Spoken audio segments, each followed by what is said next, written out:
रायगढ़ के रामनिवास टॉकीज चौक कना युवक के शव संदिग्ध परिस्थिति में मिलेले सनसनी फैल गई। लोगन के सूचना में कोतवाली पुलिस टीम मौका में पहुंच के शव के पंचनामा कर उला पोस्टमार्टम पर कॉलेज अस्पताल भेज दिए है।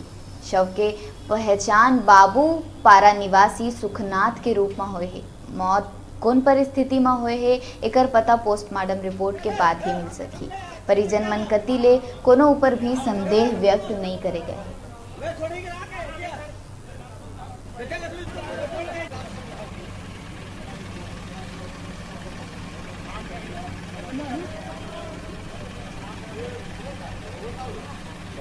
मामला ये कि आज लगभग 12 बजे के आसपास हमें जानकारी मिली कि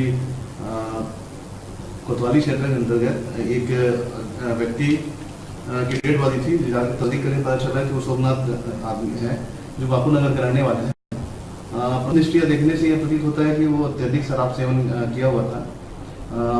उसमें उसकी डेड बॉडी को अभी मर्चुरी में रखी गई क्योंकि उसके परिजन उपस्थित नहीं हो पाए, इसमें पंचनामा कार्रवाई नहीं हो पाई है। कल पंचनामा होगा, फिर पोस्टमार्टम आगे की स्थिति क्लियर हो पाएगी और मर्ग जांच कर पर आगे हम कार्रवाई करेंगे।